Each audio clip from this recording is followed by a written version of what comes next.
Hello, welcome back to the channel. I'm Ryan. On this channel, I react to stuff about Europe, UK, okay, whatever.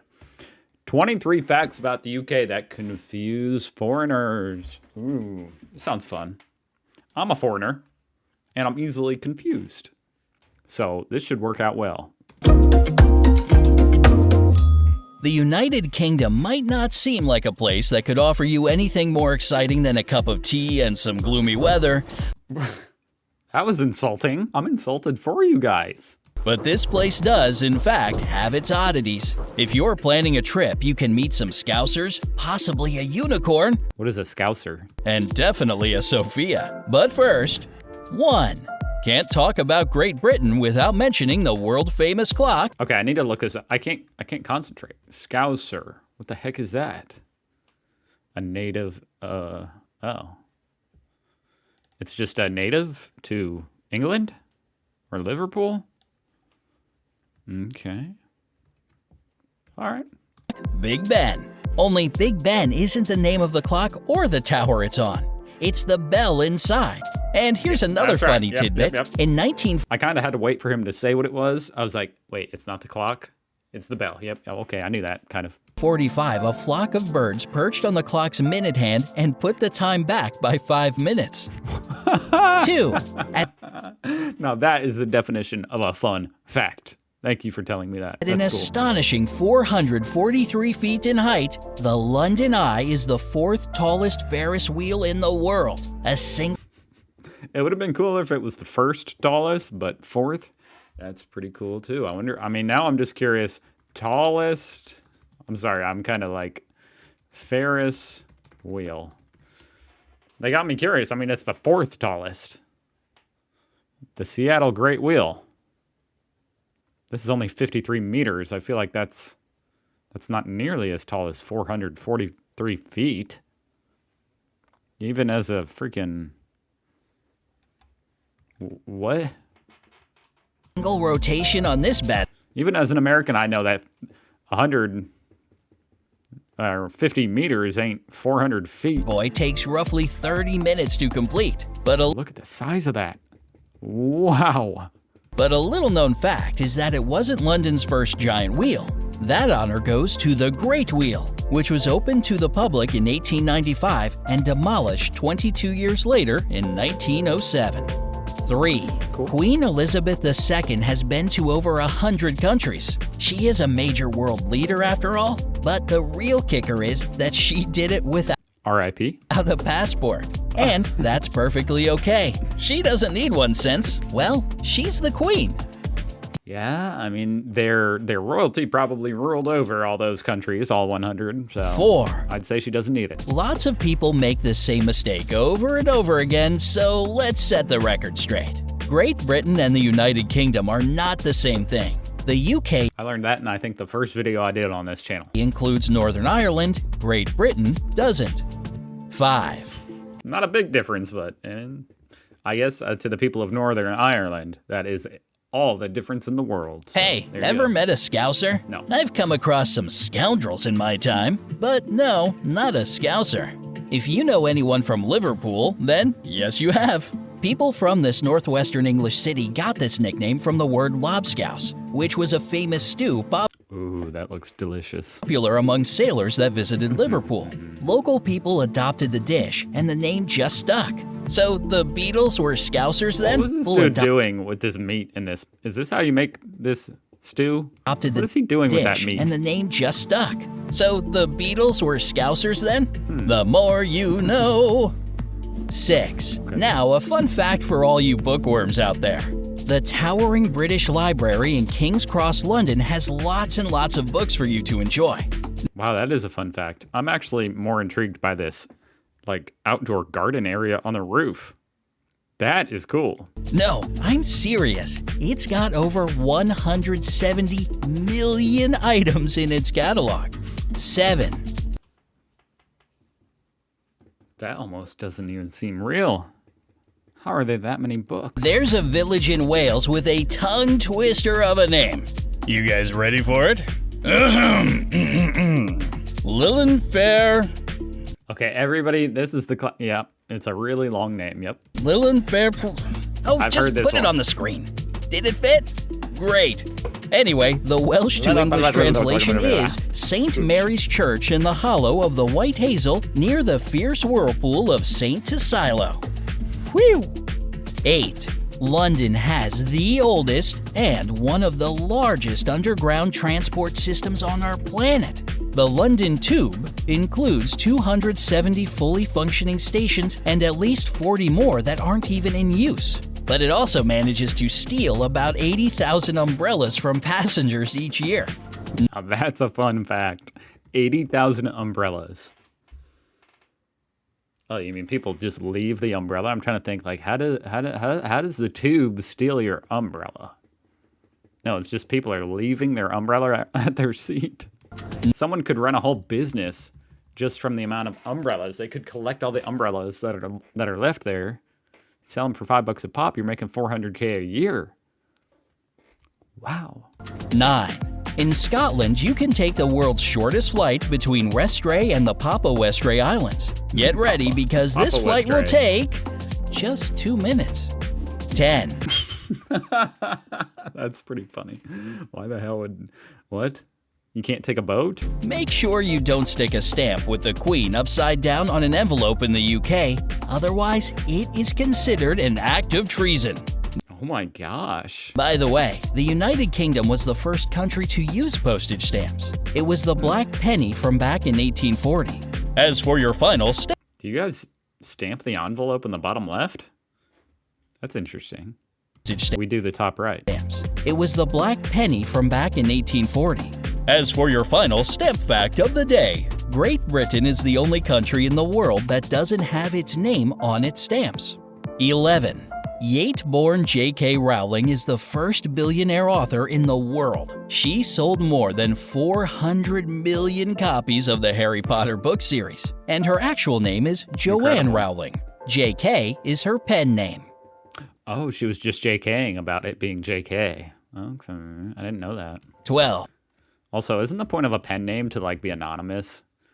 If you put the first initial of your name and then your actual last name, people might find you. But I don't know. She's an absolute legend as far as writing goes. 12. I know she's kind of controversial now. I don't know. Are you currently on a bright side binge-watching marathon? Nice! But you can thank English computer scientist Sir Timothy John Berners-Lee Thank you, for Timothy. inventing the World Wide Web that you spend so many hours on each day. 13. Are you about to finish school and thinking about where to go to college? You've got No, I'm way too old for that. plenty of choices in the UK. There are more than 100 universities all over the country. 14. Any guesses what the national animal of Scotland is? It's a unicorn? Strap in for this one. It's the unicorn. According to I hate to break it to you, Scots. What do you call Scottish people? What do you call Scottish people? Scotsman. Of course, yes. I hate to break it to you, Scotsman, but yeah, I'm not going to tell you.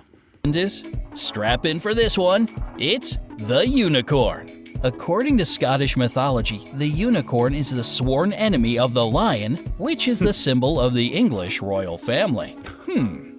15.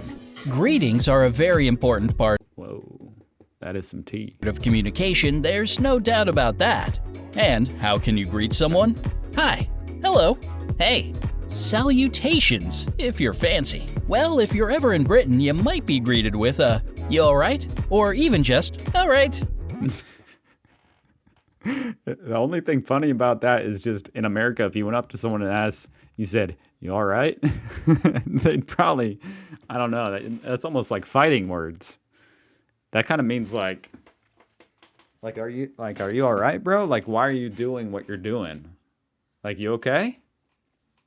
Like, step off, like if you were drunk stumbling into people, someone would be like, "You all right? You all right, bro?" And it means like, get yourself together and watch what you're doing.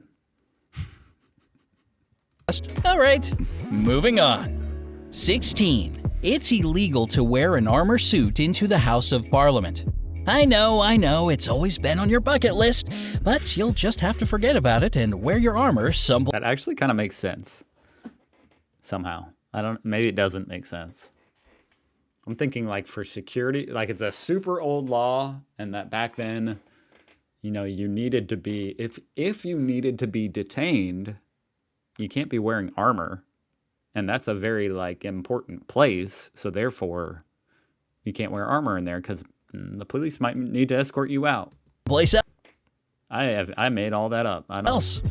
17. What was the official language of Great Britain in the 11th century? Apparently it was not English. English, you say? I guess Swedish? Nope. From 1066 to 1362, the predominant language of England was actually French. That explains why almost 30% of the English language comes from French. 18. Okay, I'm sure you know that the English love their tea. Apparently there's a lot more history. I mean, I already knew that, but I need to brush up on some more history of Britain. But do you really know how much? The British drink it more than any other nation in the world. For instance, they drink 20 times more tea than Americans. Americans do drink a lot of sweet tea, like iced tea. Nowhere near as much warm tea. Not even close. I would guess Americans drink 20 times more iced tea than warm tea. But so are we counting that? We're counting that, right? That counts. Do you guys even drink iced tea? But sweet iced tea here in America? That's popular. Do. 19. If you make it to 100 years old in the UK, the Queen will send you a telegram and wish you a happy birthday. That's crazy, but will the king do it too? You can get another one if you celebrate your 105th birthday, and still more each year after that. How thoughtful. Does she actually write them? Like how many people are in? No, that's not. I feel like she'd need to be writing that. I mean, obviously, rest in peace. She ain't with us. But did she write these like every day? Did she sign them? 20. You won't find any US eggs in the UK. They're illegal since they get washed. The funny thing is that the same applies vice versa. UK eggs are illegal in the US because they're not washed. Gotta watch out for those bad eggs, eh? 21. There's got to be some weird reason behind that. You can't wash your eggs? Somehow that sounds familiar. Why is that? Because they're not washed. Can't wash eggs in UK. I need to know. Cannot be washed because of the process is thought to aid the transfer of harmful bacteria from the outside to the inside of the egg. Well, does it or doesn't it? Because we're both doing, you know, it's like a giant experiment. We're washing the eggs, you guys aren't. Who's getting more salmonella? Salamanders. Watch out for those bad eggs, eh? 21. Speaking of strange laws, it's actually illegal to go to the cinema on a Sunday in Northern Ireland. You can even be fined up to £50 or roughly $65 for breaking this law. Well, doesn't that mean the cinema would be closed? So if you went there, how would anybody ever get this ticket? Wait, so are movie theaters there even open on Sundays? 22. In order This guy doesn't even know. to become one of those super cool looking black cab drivers in London, you need to pass a special test called the Knowledge. Sounds cryptic. The hard part about it is memorizing every single street in London. A lot of drivers spend years preparing for this test. 23. Wow, that's interesting. So is Uber not allowed in London? In the early 1800s, just about a quarter of all women in Britain were named Mary. Imagine trying to call out to your friend Mary and a quarter of all women in 23. In the early 1800s, just about a quarter of all women in Britain were named Mary. Imagine trying to call out to your friend Mary in a crowd back then. Sophia has held on to the #1 spot for 9 years in a row. Sophia, what a pretty name. And Mary didn't even make it to the top 25 in 2018. Harper? I thought that was like a Southern American name. Harper. Oh, how the times have changed. Which of these facts did you know already, and I don't know, some of them. But those were a lot of fun facts in there. Yes, that was super interesting. Who else is from the UK? Not me. No, I won't dislike that. Okay, well, that was fun. Thank you for joining me today, fellas and ladies. I hope to see you here again tomorrow. I'll be here, learning some more about the UK. It's always fun. It's always a good time. Goodbye.